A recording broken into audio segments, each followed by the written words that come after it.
Scary stories Hindi channel में आप सभी का स्वागत है। चलिए शुरू करते हैं हमारी आज की कहानी। हमारी आज की कहानी का शीर्षक है होटल नंदिनी पैलेस। आज सुबह सुबह बिस्तर से उठते ही crime branch head inspector Vikrant Saxena के पास कमिश्नर साहब का कॉल आ गया। उन्होंने विक्रांत को सभी काम छोड़कर तुरंत अपने ऑफिस में अर्जेंट मीटिंग के लिए बुलाया था। कमिश्नर साहब की इस अर्जेंट मीटिंग के पीछे ज़रूर कोई खास वजह होगी, यह सोचकर विक्रांत ने जल्दी से रेडी होकर सीधे उनके ऑफिस का रुख किया। वो 10 बजते बजते कमिश्नर साहब के ऑफिस पहुंच चुके थे। वहां पर उन्होंने मिसेस साधना शर्मा को देखा, जो एटीएस डिपार्टमेंट की एक बेस्ट ऑफिसर थी। उन्हें भी कमिश्नर साहब ने ठीक उसी तरह अर्जेंट मीटिंग के लिए बुलाया था। वे दोनों अभी कुछ समझ पाते, आपस में बात कर पाते उससे पहले कमिश्नर साहब ने उन्हें अपने कैबिन में बुला लिया। मैं कम इन सर, विक्रांत और साधना ने कमिश्नर साहब के कैबिन में प्रवेश की आज्ञा लेते हुए कहा। उनकी आवाज़ कानों में पड़ते ही कमिश्नर साहब ने दरवाजे की तरफ उनकी और नज़र डालते हुए कहा, ओ yes yes, come on, come inside, आओ बैठो, टेक द सीट। कमिश्नर साहब ने अपने टेबल के सामने रखी चेयर्स की तरफ हाथ करके कहा। विक्रांत और साधना बैठते ही कमिश्नर साहब से पूछा, आपने हमें इस तरह इमीडिएटली क्यों बुलाया सर? कोई सीरियस मैटर है क्या? विक्रांत ने पूछा। उसकी बातें सुनते उसके सवाल का जवाब देते हुए कमिश्नर साहब बोले, you are right Vikrant, matter है काफ़ी सीरियस, बट मैटर है क्या ये तो तुम दोनों को पता लगाना होगा। कहते हुए कमिश्नर साहब अपने असिस्टेंट से इशारा करते हुए कुछ फाइल्स और न्यूज़ आर्टिकल्स कॉपीज मंगवा कर उन दोनों के सामने रख दिए। उन न्यूज़पेपर्स पर नज़र पड़ते ही इंस्पेक्टर साधना के मुंह से एकाएक निकल पड़ा, होटल नंदिनी पैलेस। उनके मुंह से यह नाम सुनते ही कमिश्नर साहब चौंकते हुए बोल पड़े, यस साधना, तुम जानती हो इस होटल के बारे में? अचरज भरे स्वर में उन्होंने साधना से पूछा। उनकी बात सुनते ही तुरंत प्रतिक्रिया देते हुए साधना बोली, जी सर, मैं इसके बारे में काफ़ी ज़्यादा नहीं जानती हूँ, बट होटल का नाम काफ़ी सुन चुकी हूँ न्यूज़ वगैरह में। उसकी बातें सुनकर कमिश्नर साहब ने विक्रांत की तरफ देखते हुआ, तुम विक्रांत, क्या तुम जानते हो इस होटल के बारे में? नो सर, एक्चुअली मुझे न्यूज़ चैनल्स, न्यूज़पेपर दोनों से एलर्जी है, मुझे कुछ भी नहीं पता, विक्रांत ने कहा। यह होटल हमारे शहर में तो नहीं है, पर हमारे संभाग में ज़रूर है।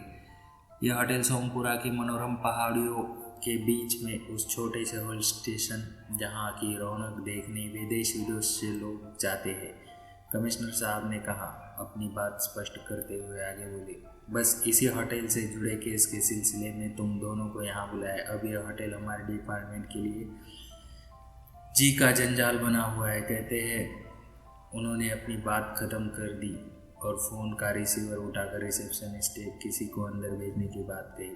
जैसे उन्होंने रिसीवर नीचे रखा, विक्रांत ने उनसे पूछते हुए कहा, बट सर, आखिर ये केस क्या है? कोई मर्डर हुआ है या कोई माफिया? और इससे पहले विक्रांत अपनी बात खत्म कर पाता, कमिश्नर साहब बीच में ही बोल पड़े, नो विक्रांत, मुझे भी एग्जैक्टली कुछ नहीं पता आखिर क्या हो रहा है। अभी तक मर्डर हुआ है ना किसी माफिया का कुछ पता चला है। मैं कम इन सर? उस आवाज़ कानों में पड़ते ही दोनों की नज़रें दरवाजे पड़े। हिमांशु, आओ, come inside. Crime branch head inspector Vikrant Saxena और एटीएस की बेस्ट ऑफिसर मिसेस साधना शर्मा। ये है इंस्पेक्टर हिमांशु राय, पिछले 2 महीने से इस केस को क्रैक करने की कोशिश कर रहे हैं। तथापि उन्होंने बातें जारी रखते हुए कहा, यही आप दोनों को केस की बेहतर इंफॉर्मेशन दे सकते हैं।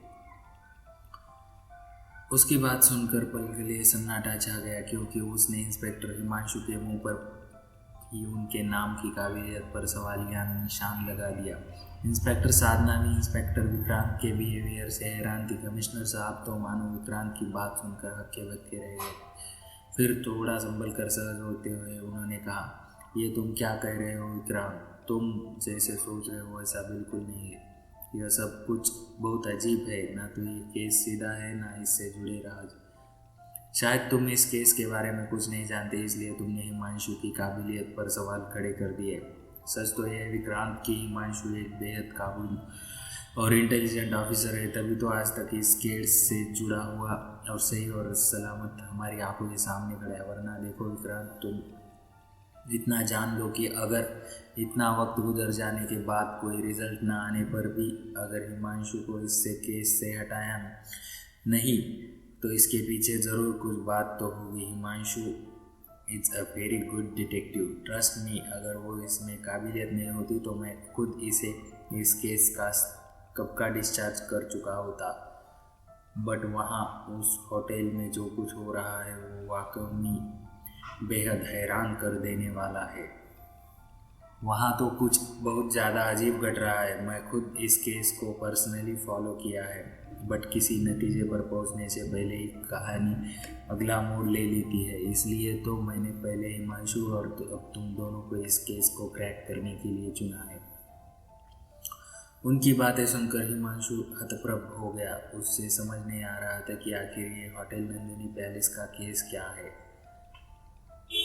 अपने मन में उठे इसी द्वेष को शांत करने के लिए उसने सामने टेबल पर रखी केस फाइल उठा ली। उसके फाइल हाथों में लेते ही हिमांशु बोल पड़े, इस फाइल को पढ़ने से कुछ हासिल न होगा आपको इंस्पेक्टर विक्रांत। उनकी ये बात सुनकर विक्रांत हैरानी भरी नज़रों से उनकी तरफ देखने लगा। उसकी बात ने इंस्पेक्टर साधना और कमिश्नर साहब को भी हैरत में डाल दिया।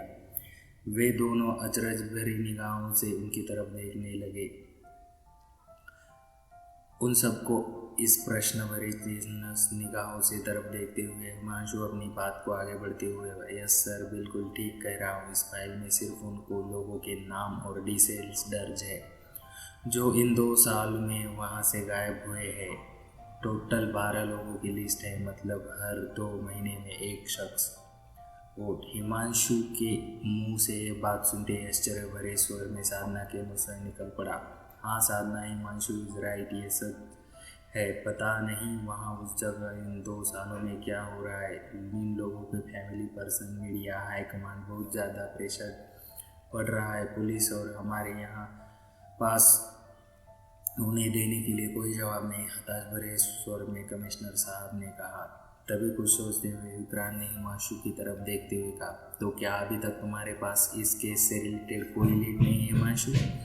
आई मीन कुछ तो पता चला होगा। तो हो सकता है ये केस ऑर्गन या ह्यूमन ट्रैफिकिंग का हो। क्या उन लोगों की डेड बॉडी से कोई सुराग हाथ नहीं लगा? हैरानी भरे स्वर में विक्रांत ने हिमांशु से पूछा। विक्रांत की बात सुनकर हिमांशु के चेहरे पर एक रंग भरी मुस्कान आई। विक्रांत भी बात का जवाब देते हुए उसने कहा, डेड बॉडीज से कोई सुराग ढूंढने के लिए हमारे पास उन लोगों की डेड बॉडीज भी तो होनी चाहिए ना मिस्टर विक्रांत। हिमांशु की बात सुनकर विक्रांत का सिर ही घूम गया। क्या मतलब? हाँ, अभी तक तुम उन लोगों की लाशें भी बरामद नहीं हुई? But how can this possible?